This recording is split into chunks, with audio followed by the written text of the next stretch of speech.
What's going on, y'all? Just Haley here, and I am back again with another video.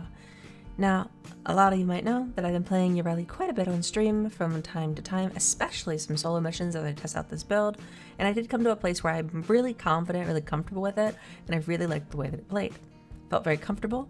It was really good in both ETA and EDA, as well as just a fun build to play that didn't really feel like I was forcing a playstyle that I don't typically play. For those that don't know, I tend not to use a lot of pew-pew gameplay. Primary, secondaries, not my cup of tea. Specifically limiting myself to secondaries felt a little bit whack, especially for EDA, ETA gameplay, when you might not have a good secondary to go with your Yareli if you're already forcing a Yareli to play. What can you do instead? Well, you can make yourself one of the best melee frames in the game, hands down, with tons of damage vulnerability, absolutely crazy crits, and just shred through enemies really easily, specifically through damage attenuation enemies, because you're critting so hard and damage vulnerability on top of that. All of it makes it for a really fun playstyle and a really complete Yareli kit. I really enjoy it, and I hope you guys do too. If you like the video, as always, please remember to like, comment, subscribe. Let me know what you guys want to see next. All of that stuff does help me out a ton. I cannot thank you enough for all the support we've seen on the channel so far, but obviously want to keep growing and keep pulling in new people so we can always expand this wonderful family that we have here. Outside of that, guys, let's get right into the build, and we're going to start first off with subsumes. The subsume that makes the most sense to me for a melee build in general is often going to be Wrathful Advance, especially on a frame like Yareli, who's just going to get tons of value out of that crit chance. There are a couple other options if we want to talk about them just a little bit. You could do Roar, but then you have to worry about duration a little bit more than I want to. You could do Eclipse, same problem. You could do Nourish, same kind of problem. And all of those are going to pale in comparison to the crit that you get from Wrathful Advance. You get tons of value out of it. It makes really good weapons exceptional, and it makes decent weapons really good. It's really strong at being able to just take weapons that normally wouldn't do that much and make them significantly more powerful, especially when you're using the C snares, especially when you then combine that in with Miralina, dropping C snares as well. All of that just makes for some incredible damage. Then again, especially when the acolytes and stuff like that are going to spawn, just make a little bit of a minefield for them, and they're going to delete themselves from your screen. It's really fun, and it's absolutely simple. I always prioritize building for simplicity, and that's why I chose that. But if you want to do something like Roar or something along those lines, you certainly could. It would be okay, and that's absolutely an option. Now, the place where we subsume is probably a little bit different than what most would think. Since we're doing a melee build, I thought it made sense to keep Aqua Blades. It's extra slash damage onto targets that get close. It's a little bit of CC if they get too close as well, so that we're not going to get meleeed or hit from behind too often. But the other thing that it is that we can then nuke our range, because we're not going to be using Riptide.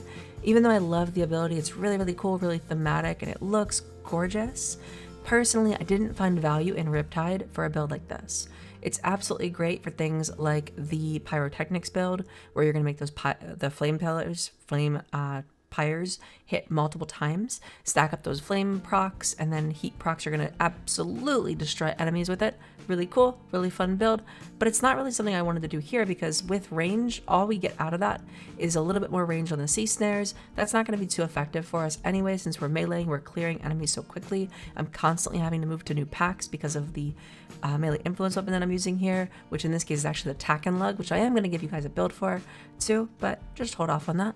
So overall, to me, it made the most sense to subsume off the 4, but you could use Aqua Blades instead as your subsume target if you wanted to. I just think it doesn't make a ton of sense here unless you decide on going a completely different build, and at that point, you know, I guess you're doing your own build. You're not doing the build that I'm showing here today, and that's absolutely fine. Customize and adapt as you need and as you want to fit your playstyle and find what really feels good. That's always going to be a lot more fun, at least in my opinion. Now, subsumes out of the way, yapping out of the way, let's get right into the build. Now, before I do though, I do just want to say, prefacing, I run a lot of Omni Forma in this. That's just because when I was leveling her, I didn't know what I wanted to do just yet. So I just kept running Omni Forma over and over again because I didn't know what else to put in. I wasn't sure what direction I wanted to go, but I did want to get her formas in so I could start experimenting. And this allowed me to experiment and come together with the build that I have here today. Now there's a few things I wanted. I wanted positive efficiency, which we're getting with a little bit of a lower blind rage, but you can use a full blind rage if you want to. You'll get a little bit more power strength out of it too, which is cool. We are going to then also use the fleeting expertise, which is going to drop our duration, but we kind of don't care It's fine. The only thing that's going to really affect is the duration of the Wrathful Advance buff. Just use it again. The duration of our Aqua Blades, it's really easy to cast again. And the duration of Sea Snare debuffs, that's not a big deal either. We can keep those going as much as we want. We go tons of Strength, Transient Fortitude, Umbral Intensify, that Blind Rage I talked about. We're then also going to be counteracting that duration loss with the Narrow-Minded so that we can get back to that positive, because we do still want some, just so we're not spamming too heavy. And then Loyal Marylina comes in. That's going to be the last thing that's kind of mandatory here. That's going to allow us to do our melee build while getting all the benefits from Marylina, as well as allowing her to drop the Sea Snares, which is going to be very strong too. Now, I did say that was the last mandatory thing. I would also say Brave Respite is kind of mandatory, but it's super up to you. If you wanted to run something else instead, like Augur mods to get some shields back, you could do that, and then Growing Power. Up to you. I liked it a lot for the simple fact that it allowed me to get my Aegis going, even if I did lose shields. That's up to you. If you lose shields, Primed Redirection is good to get your shields as much as possible, but instead of that, if you wanted to, you could do something like a Fast Deflection to get your shields back quicker, so the shield recharge delay is a little bit lower.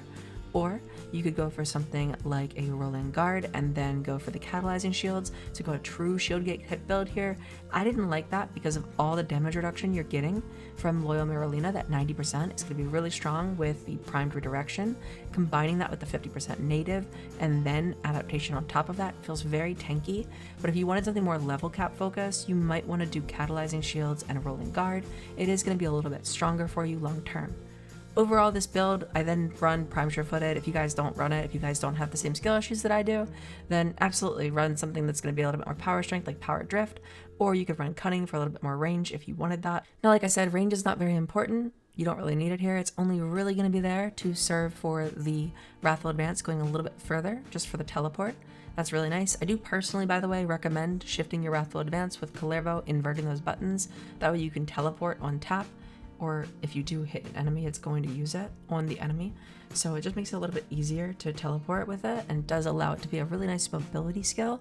That's a little bit of a pro tip for the Kalervo type inversion, and that's helped this become a much more usable ability, but for certain frames who struggle to build combo count, it can be still a problem, because if you do hit that enemy, you are going to accidentally burn your combo count. I didn't have a problem with it on Yareli here, so that was fine. For the Aegis Arcane, I do just want to mention you can get the same effect that I'm using it here for with a single Aegis, like a level 1 Aegis. That will work. Personally, I do want to run the full rank 5. I have a rank 5, so I'm going to. But if you don't have the full rank 5, a single level will get you the same effect of essentially keeping your shields regenerating even when you're taking damage. It's very strong, it's very powerful, it's very good, and just one level of Aegis is all you would need for that. The Multi-Augmented is just to get us more crit and more vulnerability. It's going to feel really nice, especially if the Marylina Sea Snare stacks with your regular Sea Snare. That's a lot of fun, it's very strong, and it's going to make your acolytes absolutely melt. Now for shards, we do have some options. I personally think that 1 purple for an equilibrium effect just makes her energy issues kind of go away completely. It's really nice. We don't need flow or anything like that. She has tons of energy. This is going to keep us really topped off. If you don't want to do it, you don't have to. A red or a blue hero will be fine. I like the 2 reds for more power strength. It's going to feel really nice. Again, you're going to get more crit. You're going to get more vulnerability. That's going to feel really cool too. You could go 4 reds if you wanted to for more of that. That's an option, but I like the comfort that the 2 blues gave for armor, and I specifically like that because it gives that armor to Marylina, which is going to add about 60% damage reduction to Marylina, which makes it so that for the most part, she won't get one shot as early as she normally does, and that feels pretty cool. I like that a lot, and overall that was a pretty solid effect for me. But if it's not something you care about, if you're comfortable with casting your Marylina, if you're comfortable with snapshotting Marylina so that she can get a big amount of health from things like Jade Lights and stuff like that, go for it. I don't play a lot of Rhino, I don't play a lot of Neja, so snapshotting stuff like that isn't something that's really in my repertoire. But if you are comfortable with it, it's very simple to do, and it would allow you a solid Marylina while also getting more strength, which is going to feel really good because more strength is going to be more crit, more damage vulnerability. All of that is more better, and that's going to feel really solid. Now, I did promise the Tack and Lug build, so let's get right into that, and I will show you what we're doing. So we're doing a Tenukai build that is focused on melee influence as well. That's going to mean that we are running the Galvanized Elementalist. We have Weeping Wounds here. We are going with a Blood Rush build. We're going with this standard Condition Overload, Galvanized Steel, over Sacrificial, because we do want to stack up our crit damage since we're running Wrathful Advance. We're also going to be using the Amalgam Organ Shatter, which I initially wasn't running in this build, so I do recommend running this. Instead, I was running range, but I don't feel like you need the range here, so I went with the Amalgam Organ Shatter after the fact, and it's very strong. The throw is going to have that AoE anyway, so you kind of don't care, but it is very, very strong, and it works really, really well. I like it a lot. If you don't want to run the Prime Fury, don't run it, but I did like that for the overall effect of being able to get to your Tennokai faster, so that's up to you. Personal preference there, but I think it's really strong and it works really, really well, especially considering we are on a melee Yareli. So we want to make sure that we are attacking relatively quickly at least, or at least trying to. Other recommendations that I can make for weapons, honestly, this is a melee focused build. Anything melee influence is going to be good. Any mediocre mid-level weapon is going to be fantastic. Anything below that is still going to be very strong because you are making it work really well because of the damage vulnerability and the crit. You're making it crit, you're making it have tons more damage, it's going to do well. Pop on a melee influence and use your favorite weapon and you're gonna be fine. I didn't use the Okina, but the Okina Incarnate is insane with this build.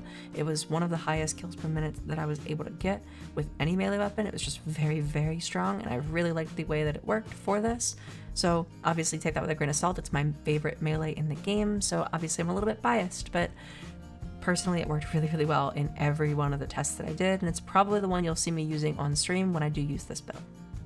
As for other weapon recommendations, any primary that you enjoy is going to be a same primary here. As far as secondaries though, anything that's going to be just fun for you, but I do really like Fortifier in general, just for the extra status immunity. It's pretty nice, especially when you start dealing with toxin procs or magnetic procs, which can make you have a really bad time sometimes. That can feel really nice to have.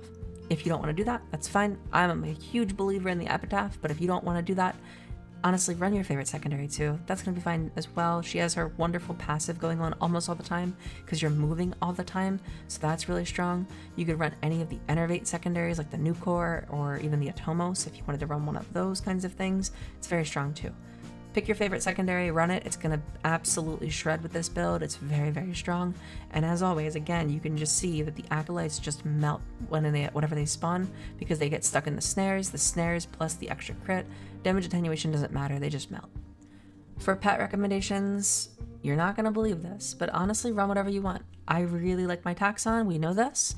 It's great for shield gating and it works really well to get you your shields back if they ever go down. You can tell that a lot of the time I forget to recast my Miralina. That's a skill issue, but figure that out yourself and kind of run whatever you want to run. If you want to run a flesh pet and get all of the silliness of things like the mecha set mods, at least partial mecha set mods, you can do that too. It's going to work really well and you're going to be able to spread out a bunch of statuses like that. That's up to you. A Panzer Phyla will give you a ton of viral, so the viral plus the slash plus your weapon itself is always going to be really strong, slash coming from the Aqua Blades. Figure all out what you want to run for your pet and honestly just run it. It's very simple, very easy to do. Keep in mind though, you are constantly meleeing, so flesh pets are going to be a little bit tankier than your sentinels, but your sentinels are going to come back quick because you're just going to keep killing things. Pick your poison there. All in all, that's really about it for this video. I don't want to take too much more of your time. Yareli was a lot of fun. I really did enjoy this build, and I did try for a while to get some stuff without Loyal Miralina, or in general, just using Yareli the way that she was quote-unquote intended, riding the K-Drive. I thought it was fun, but it wasn't necessarily my playstyle. I tend not to like to shoot too much, so for me, it was just not really vibing with anything that I wanted to make a video for. So I kept experimenting and kept coming back to this. I kept experimenting, I kept coming back. I tried some different things with health tanking because it's pretty strong on her, but I personally preferred the Aegis build with all of her shields and everything else going on. It's just so strong and it worked really, really well. I only did about an hour of gameplay because I just kept going back and forth and I felt like I delayed this video too long, so I do apologize for the delay in getting this one out to you, but hopefully if you guys do check it out, you enjoy it. I really liked this for Yareli. It was a lot of fun to put together and I do hope you guys enjoy. If you did, as always, again, please remember to like, comment, subscribe, all that stuff. It does help me out a ton, but until next time, do remember that I love your faces. Bye.